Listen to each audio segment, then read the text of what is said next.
Greetings and welcome to another Warhammer 40,000 Kill Team video, where today I'm going over my review of Season 2 and a look at Season 3-ish.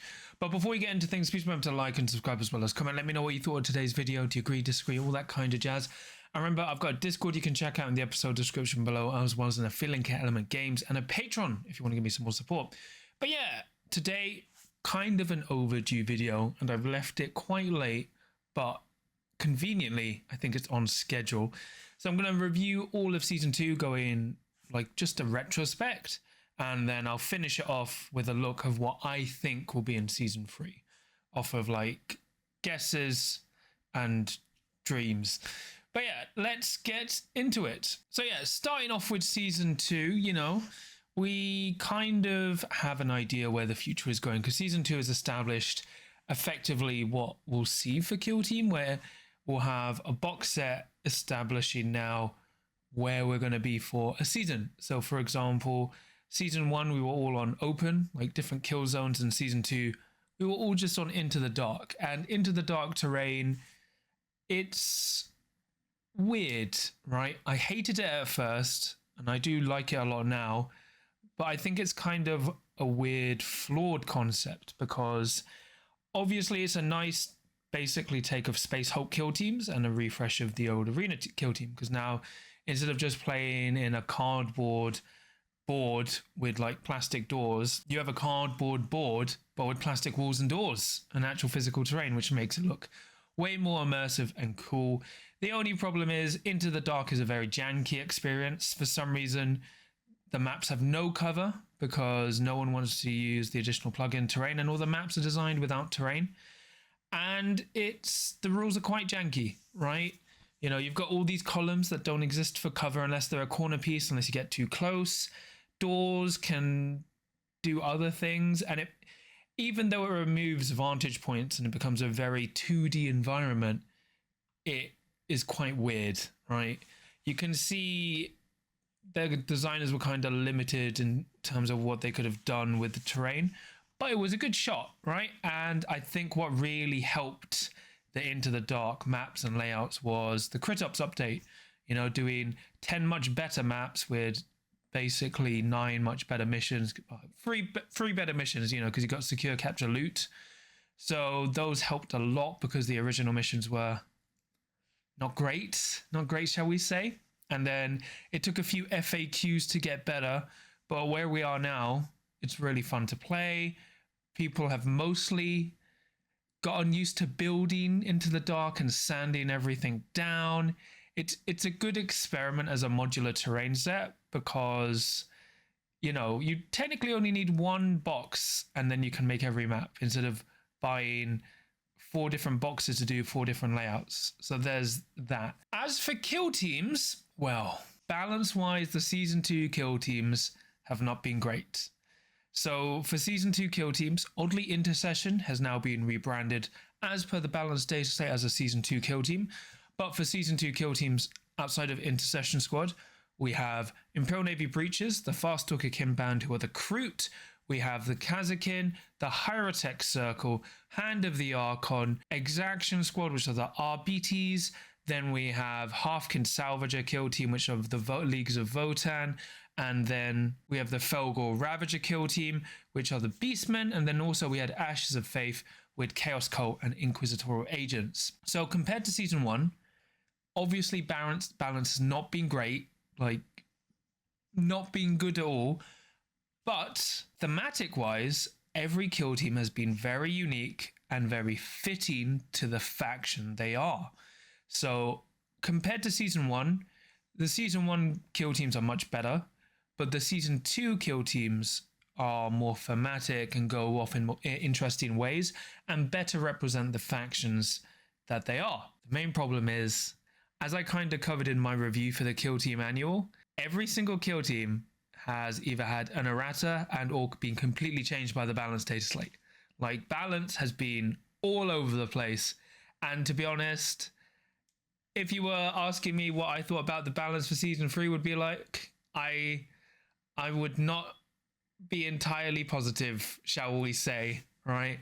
I would go, I will be much happier after the balanced data slate for those kill teams, because the state the current kill teams are in now, season 2, post several balanced data slates, they're great, right? But on launch Hyrotech Circle, Halfkin Salvager, even Kazakin, like, they weren't great. Exaction Squad, Fast Talker Kin Band, it's just like power levels have been all over the place. So it's really weird. As I said, power level has been bad, but actual thematicness and the way these kill teams approach and play the game has been really cool. So it's kind of like a give and take there. So I do prefer the spread of factions we got in season 1, but I enjoy the ones we've got from season 2. Obviously, Hand of the Archon on my favorite, but I also really like Hyrotech Circle, and they're an interesting way to bring Necrons into kill team. Now, the other big issue with season 2 was stock. No one could get anything unless you're a content creator, right? People get very upset when content creators dedicated to kill team get kill team products to review, but it has sucked. Right, there are people I know who basically were unable to get stuff. So hoping for season 3 that stock is actually there, because like the biggest issue is for season 1 they did this thing where, you know, your pre-order was guaranteed. They did this, you know, production thing. There are rumors about like 10th edition eating all the stock. All we know is Kill Team season 2 has been spectacularly, you know, very successful. Good. The only issue is 40k players have basically stolen all the stock. So hopefully for season 3 we get more availability, because it's just unfortunate. Like, a lot of people were really interested in Ashes of Faith. That was a great box for campaign play, and it basically just disappeared. And you know, it's weird. Like, Shadow Votes sold out because everyone wanted Kazakin. And even Soul Shackle was hard to get because of everyone wanting the RBTs. So, as I said, for season 3, hopefully production's ramped up so we can actually get more stock, because that would be really great, because kill teams gotten more popular and popular. Another good thing about season 2 has been events and event support. So, you know, trying to be unbiased, I am a Games Workshop reviewer, but I don't work for Games Workshop, but they have done excellent work in supporting the scene. They provided pretty much everyone with Into the Dark boxes if you were TO and you could apply, or you were like, you know, a regular scene. They gave out lots of boxes, pushed it really well. You know, at the start of the season, I was like, oh, you know, no one's really going to pick up season 2 because everyone's going to have to pay for it if they want it for tournaments. But Games Workshop are really good at supporting and pushing the game competitively. Like, you know, the golden tickets for this year have been really ramped up. So there's now looking like to be 36 players for this year's US Open final, when, you know, last year there was only 8. And yeah, Games Workshop have been really dedicated for pushing and supporting the game competitively. Like, they even streamed the Adepticon Kill Team doubles as well. So we've been getting some more streaming action. So hopefully that steps up. But like, from the competitive side, even excluding Games Workshop support, we've seen more and more tournaments across the world and from every country. Like, as I said, from the stats, we can see new countries every month. There's more and more tournaments. America has really stepped up in the number of tournaments they do, because, you know, it was originally just Spain, but America has really stepped up the number of their tournaments, as well as all over the world. So it's just been growing really well. And when we looked at the stats, we saw like a huge jump in players at the start of season 2, which you can argue could be due to season 2 and also could be due to the release of the Intercession Squad. But either way, that's really good. We've like doubled the amount of players we've had every month, well, from last year. So hopefully that continues to season 3. And it's just great to see the game growing and growing, because there's always people worried that this game was just going to fall off and die, and it clearly hasn't. So hopefully the support from the community and Games Workshop continues going strong, because the tournament scene is really thriving. We've even had organized play kits as well. Although, you know, they're not as good as they were before, it's really good that Games Workshop are still continuing tournament support. So hopefully we get more, better and bigger organized play kits. Because if you notice, even compared to 40k and Sigmar, they only get one an organized play kit once a year, whereas Kill Team, along with Warhammer Underworlds, gets one every 6 months. So that's pretty good. So now we go into the future.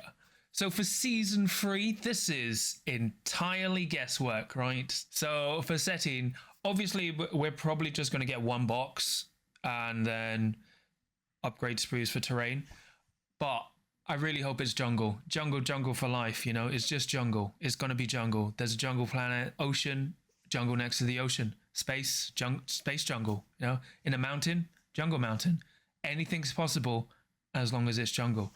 And then for the starter kill team, obviously that trailer teases a lot. But my suspicion is we're definitely going to get scouts in that box. So if you notice with season 2, what gave it away, you knew a kill team was for, or you knew a squad was for kill team because of the bases for season 2. This time, if they're going back to open, right, you don't need to care about the bases. You could put stuff in plain sight and no one would know. And we've just had the Space Marine release, but no scouts. So I wonder where the scouts are going to be in kill team. So the rumors are it's going to be scouts versus striking scorpions. I personally believe it's going to be scouts, Primera scouts versus Exodites, right? And the only reason is because I'm an Elder purist.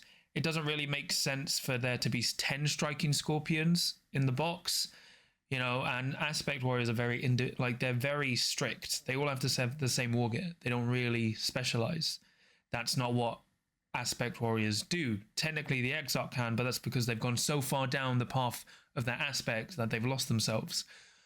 But it would make sense for Exodites, right?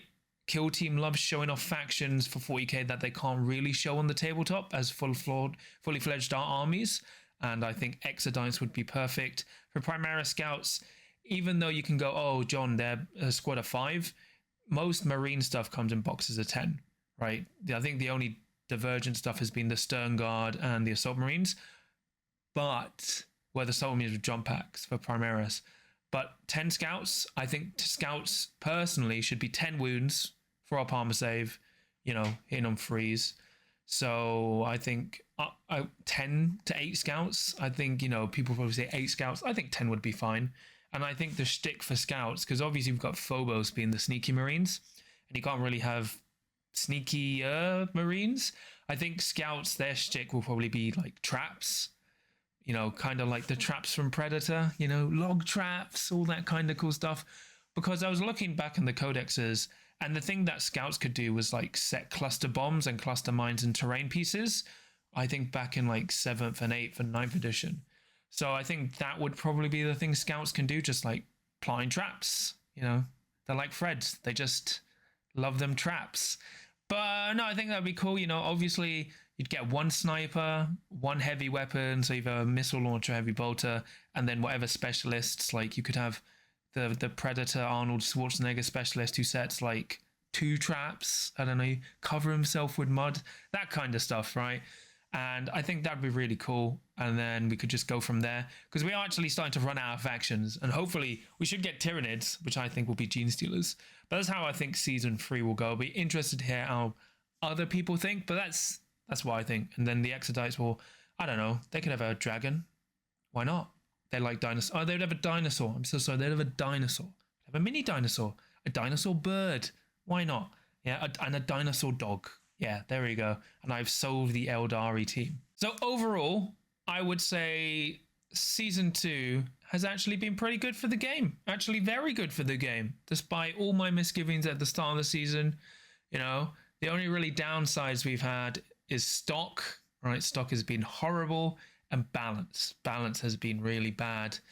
You know, it has been fixed, but it is rough that people have had to wait like effectively 3 to 6 months for their faction to be good / playable from release. And, you know, maybe they'll get faster with that. The good thing is, you know, we've also had regular balance updates from Games Workshop. They're doing regular meta watches for Kill Team. They're very open about the design process, mostly, right?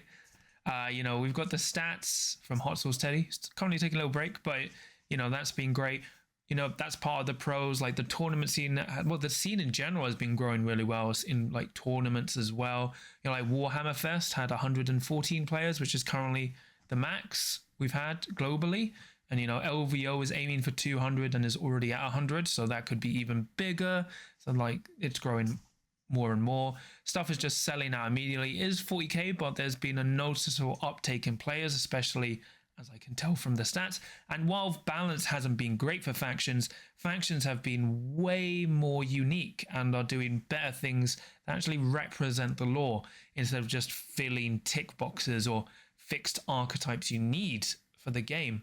And also, we've just got a more refined mission set that's regularly updated, and we've got more free rules. Can't brush over the fact balance and availability has sucked, and haven't been great things for the season. But we've had so much good stuff, and, you know, Into the Dark has turned out really well. Mixed tournaments have been really cool and actually really fun. I really enjoy mixed tournaments, you know, where you're playing season 1 and season 2. So it's going to be interesting to see how season 3 goes. It was a bit disappointing, like, that every box was the same, apart from an upgrade sprue, because we were all expecting, like, if you read the first book for Into the Dark, they were describing, like, massive cargo votes that were, like, turned into, like, toxic pathways with, like, acid and all this waste from different ships, like how different parts of the Space Hulk were different biomes. We thought we'd get, like, a cargo hold, all that kind of stuff. Said we just got the same rooms over and over again. So, you know, hopefully that's refined with season 3. But as I said, season 2 has been really good. I still, you know, I'm an open purist. Open is the best way to play. But I think season 2 has been really, really good. And I'm now hoping for season 3 with jungle, jungle, jungle, jungle all the way.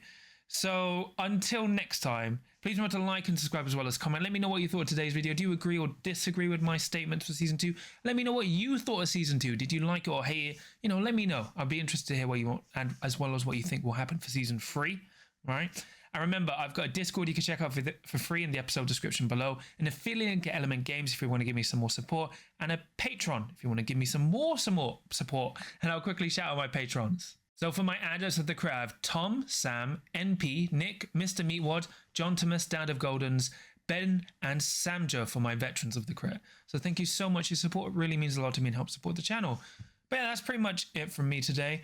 I will need to do a recap on the LGT soon. I'm a bit burnt out, but I'm enjoying it. I've been doing a lot of painting. I've painted up several more kill teams. So I'm kind of trying to finish all my season 2 kill teams before season 3 comes. So we'll see. I'm almost there. I think I've just got 2 kill teams left, or 3. I'm getting there. So yeah, hopefully having a lot of fun with the game and going to get ready for more tournament stuff and videos to record. So until next time, no matter what happens with the next season, as long as it's jungle and you can roll a crit in the jungle, you'll be fine.